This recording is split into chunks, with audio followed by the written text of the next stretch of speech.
Isang magandang araw po sa inyong lahat at narito po tayo sa ating pag-aaral para po sa araw po na ito. Napakaganda po na ating pong tema. Ito po ay pinamagatang Our Life Purpose.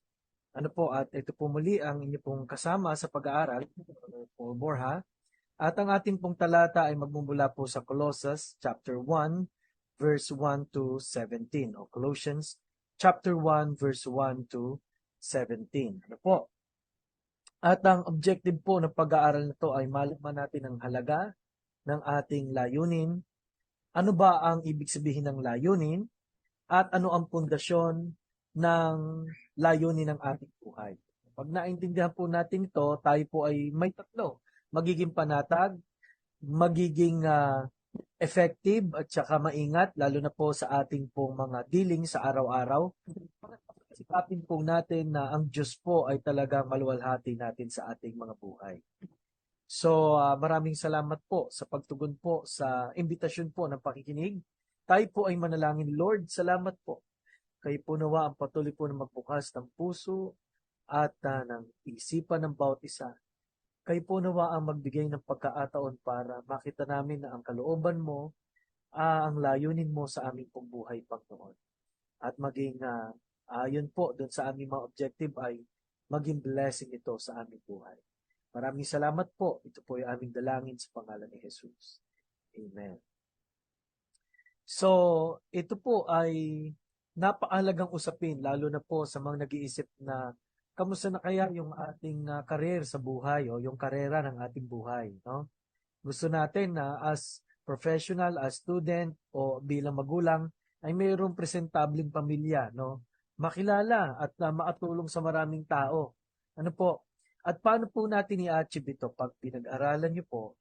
Ito po ay makukuha natin kung malalaman natin ang purpose ng ating buhay. Katulad po na isang cellphone, no? Kung ang cellphone i-display mo lang o kaya naman ay gagawin mong pangkalang ng ano po, ng anumang bagay na gusto nating lagyan ng kalang or gusto po nating pato sa piko ay naku, sayang po ang purpose. No?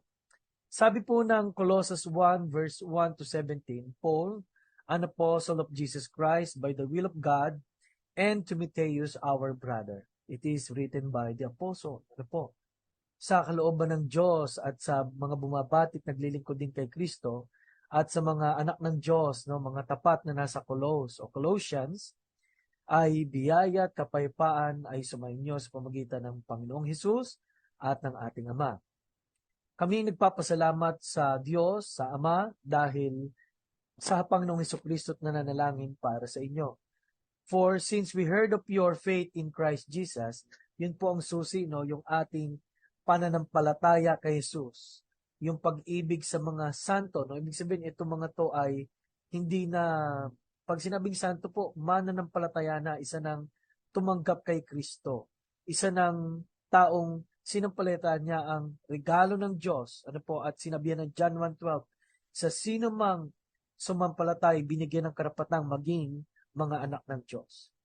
So, pag-ibig sa church, sa mga saints kasi, no, at pananampalataya kay Kristo Jesus, faithfulness ay napakahalaga. So, ito po ay buhay Kristiyano. Ito po yung inahangad po ng Diyos na Kristiyano po na lumalago. Bakit po natin nasabi lahat ng introng yan? Dahil nagsimula ang Diyos sa atin at pinakita niya na ang purpose natin sa verse 5 ay for us to have a hope in heaven.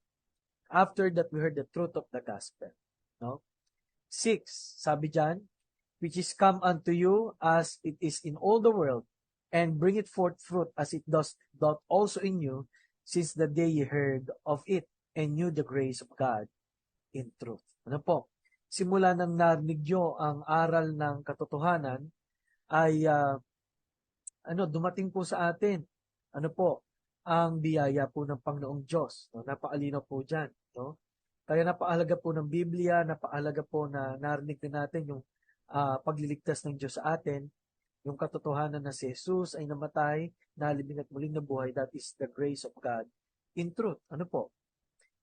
As ye also learned of our dear Epaphras, fellow servant, who is for you a faithful minister of Christ, who also declared unto us your love in the Spirit. For this cause also, we also, since the day we heard it, do not cease to pray for you, and to desire that ye might be filled with the knowledge of His will in all wisdom and spiritual understanding. Nang narinig namin na kayo nga ay nagsimula na rin na manampalataya. Parang ganun po yan eh. No? Usapin po dito. Nanalangin sila Apostol Pablo na sila'y mapuno ng karunungan, no? At hindi lang basta karunungan, spiritual understanding. Ano po? Spiritual understanding.